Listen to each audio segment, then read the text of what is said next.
Here you are. Finally. Oh my God. How are you? Amazing. How are you today? Good, good, good. Thank you so So, much for your patience. I was trying to figure out, I'm not sure what was going on, but we're here. yes, yes, no problem. I was telling everyone that I really don't have that much experience with feng shui, and that's why I wanted to speak with you because you do. And I love the fact that I can bring people from different parts of, the world and their expertise to really have this wonderful dialogue. And I learn from you, you learn from me, and it's a win-win. So can you please tell us what is your definition of feng shui and what got you interested in employing that in your work? Yes, for sure. So, Feng Shui for me is a way of life. It is a ceremony. It is a sacred ritual that I live every day. It's our connection with all that is sacred, all that is in connection to our space, and also our connection to nature and all living beings and everything that is surrounding us. So, I like to think of Feng Shui as acupuncture for your home. So it is the most important part is about placement and about your um, intention of what you bring into your space and how it connects to your heart and how it makes you feel. That's the most important part. It's how it makes you feel. Um, and Feng Shui is energy. Everything is energy and everything is alive. So there's three natural laws of Feng Shui. And when we think of Feng Shui, we want to think of it as everything is connected, right? Because everything is. And I just love how we were connected, right? And how everything is alive with energy. When we think of everything in our lives and how we can activate it, that's what Feng Shui is. It's an everyday activation of everything that we do, especially in our sacred space. And everything changes.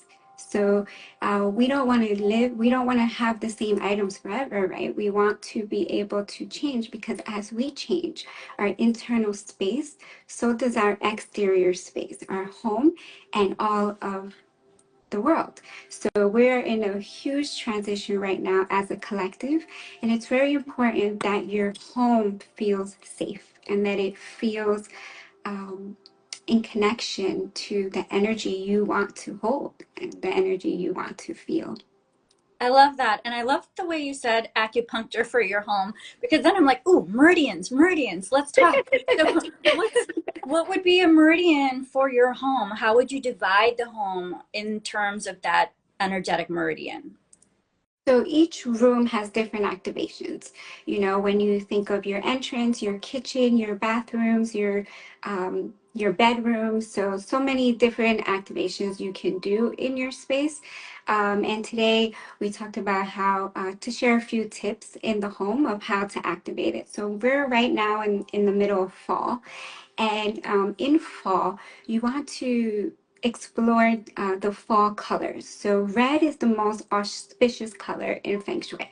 So red is definitely a color you want to bring into your space. As you can see, I have this beautiful painting behind me that brings in the yin and yang. Right. And that's when you think of what you're doing in your space, think of how you can synergize and harmonize the masculine and feminine energies in your space along with the colors. And gold is also another auspicious color in Feng Shui. So it is a very abundant color. So many rich people in the world use gold. Gold is that's what's going to help you activate that awareness of I can do this and I can masterfully create this, right? Because gold makes you feel like that. And it's another beautiful color I would love to invite you to explore is orange. Orange is a very vibrant color. So always put like nine I always put nine oranges in my kitchen, in the middle of your kitchen table, in the middle of your kitchen, because it makes you also always remember that the vibrancy of And also when I eat oranges, it helps. I feel so elevated, right? I feel so alive. Oranges are amazing for your health as well. So not only does our space activate that, but what we eat and who we are and our energy really reflects the energy in our space.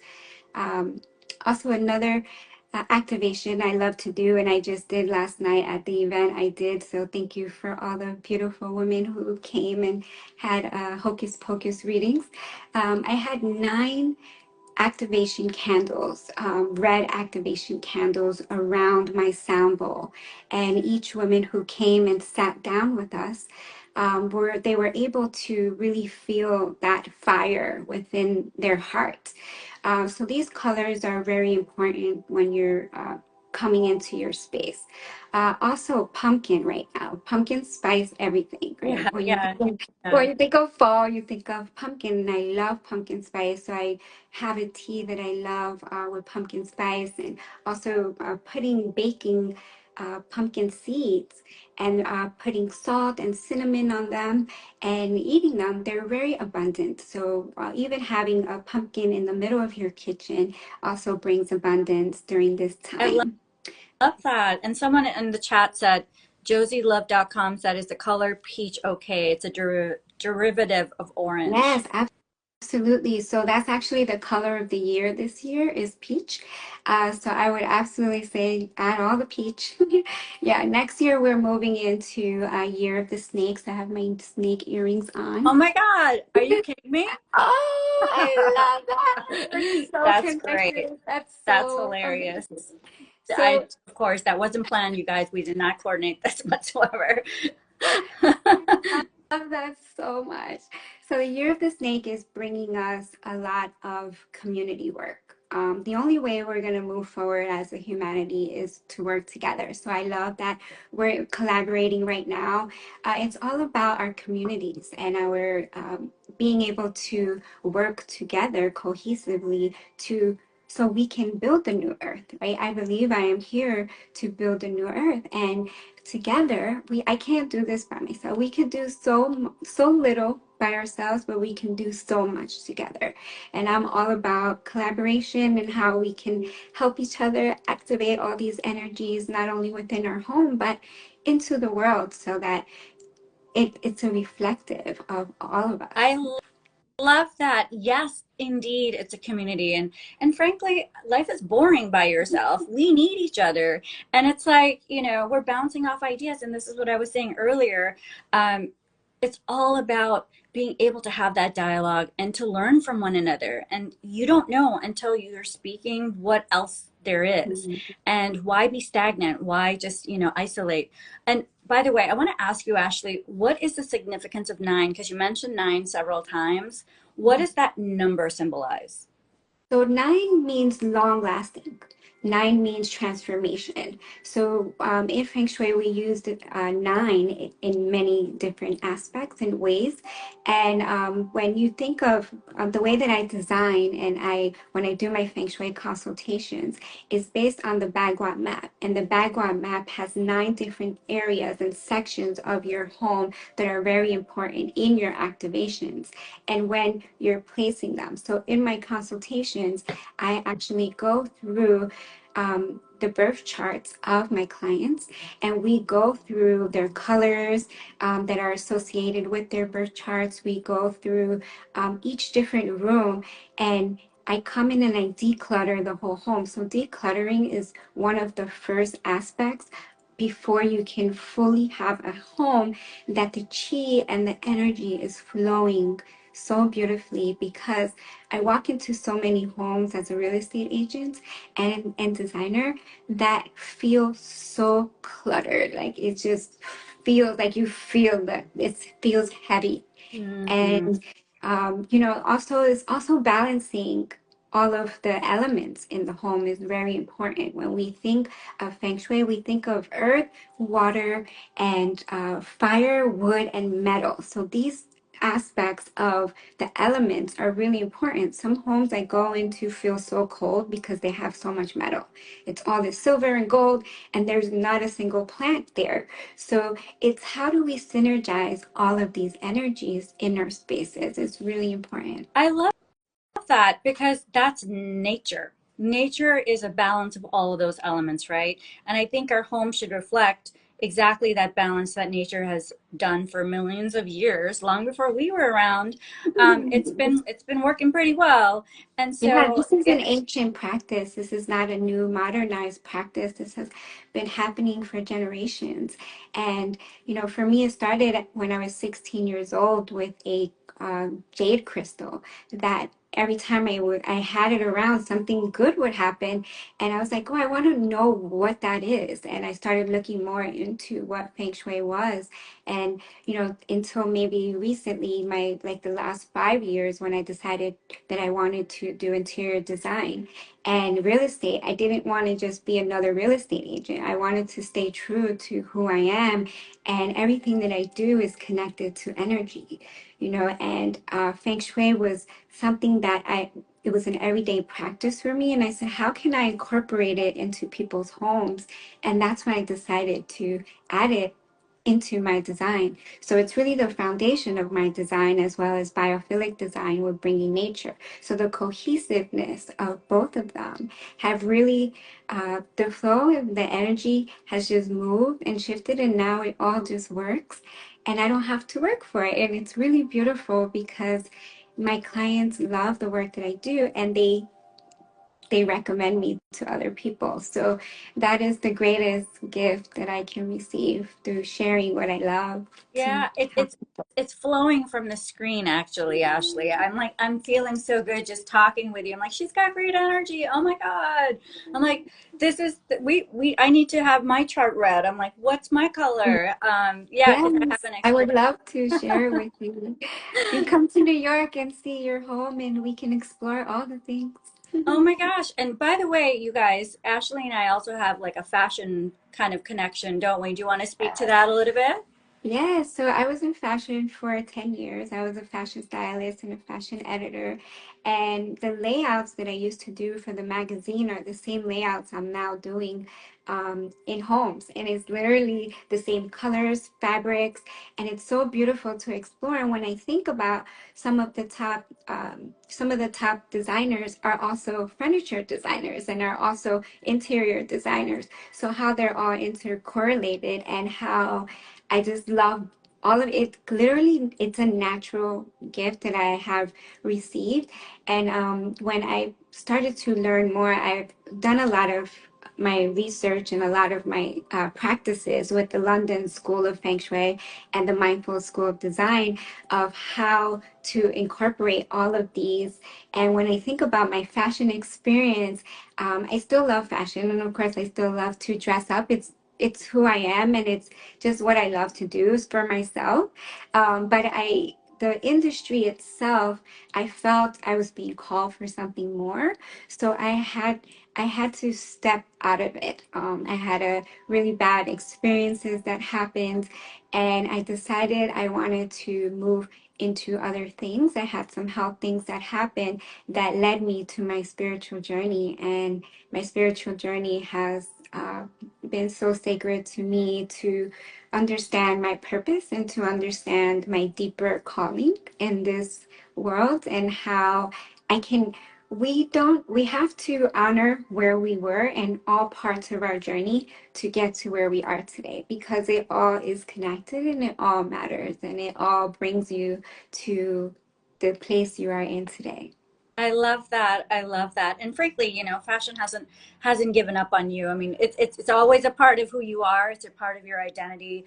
And I think it's funny because I've come full circle with that as well.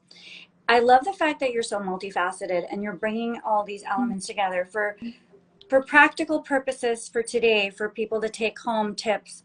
In terms of seasonality, you talked about red, orange, and gold. So you're really kind of taking your cues from autumn, from nature, right? So that is, again, I think a very circadian aspect of what colors are happening outside in nature, what the trees are being dressed in. They've changed their outfit, and we're changing the outfit inside. Excuse me. So, other than those colors, what do you recommend that our listeners should can incorporate that would really help create harmony in their space? So I want to invite you all to start to explore. This is my vision board that I have, and a vision board. So next year for the year of the snake, I would like to invite you. So this is based on the Bagua map. Each section here is a section of your home. So I have activated all the sections in my home through visuals of what I want to create. And this year I have been able to create a lot of this energy. And so I do these workshops, and I also have some information here. And I also want to share with you that I have a book that I wrote. It is a mini 33-page book, and it is called A Conscious Guide to Harmonizing Your Sacred Space. So I would Ooh, also love to share this with anyone watching. So if you DM me your email address, I will be able to share this book with you. In this book, it shows you all the activations in each room and what you can do.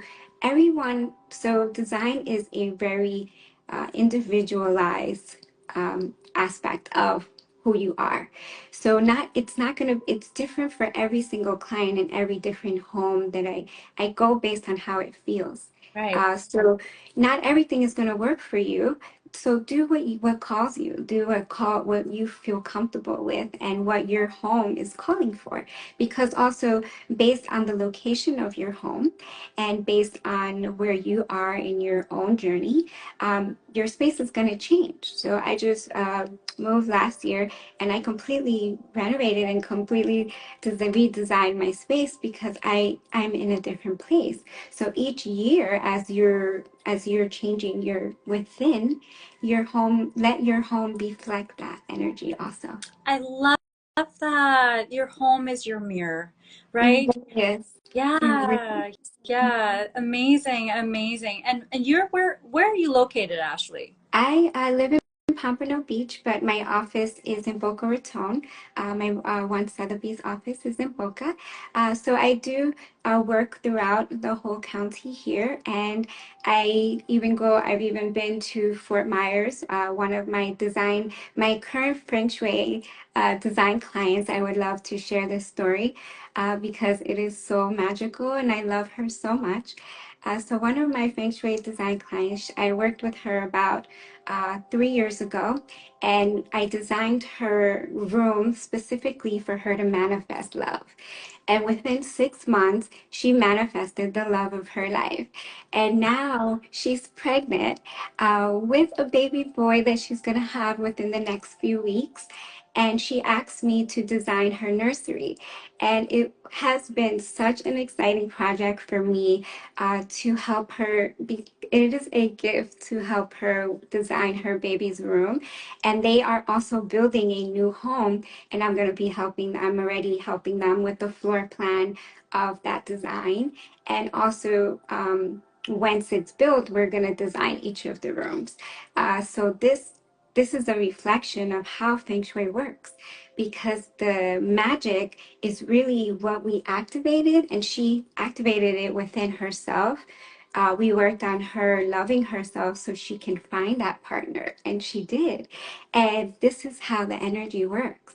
It's Mm. it's so beautiful, and I just love what I do. I love really helping my clients find their own way of feng shui for their life, their everyday living, because it's not just one thing you activate in your home once and you never connect to it again. It's an everyday sacred practice.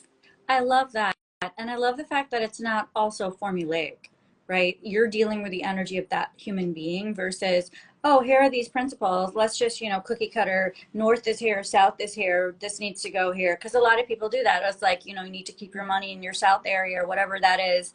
That is one thing. But what you're really speaking about, and this is very interesting, is you're speaking really about individualizing and bringing out that energy from that person you're working with. Absolutely. Everyone is different, and everyone has different activations that are going to help them, especially based on their energetic blueprint. We each have a blueprint, and our blueprint is really what that activation is. And I'm just here to help them. Oh, They actually do. They actually, do it in their own lives. I'm just here to help them. I love it. Oh my gosh, I could talk to you forever. This has been fabulous. Are there any last things you'd like to share with our audience before we go? I would love to say, as we're navigating all these changes in the world, find something that will bring peace into your home, because there's so many chaotic outside energies, and it's really important that your home feels safe and that it feels at peace. And it's so if there's any old objects, any broken objects, anything that no longer resonates with your heart, right now would be a great opportunity to release and let go. And fall always shows us how beautiful it is to let go and to let go of things that no longer serve us. So poetic, so poetic. I love it. I love it. And you've inspired me. I'm looking around going, okay, what have I got to let go? This is fabulous. You're lovely. I am so delighted to be speaking with you. And this is one of many conversations where we can deep dive into. If you guys, please leave any comments or any kind of ideas that you have of subjects that you're interested in exploring some more, and we'd love to really explore with you. And Ashley, I'm sending you so much love from New Thank you York so much. City. I hope to see Mwah. you soon. Let me know. I'll come see you anytime and we'll do some beautiful activations for you. Likewise, likewise. Awesome. Take care, Have a everyone. good Bye. day. Blessings. Love you guys.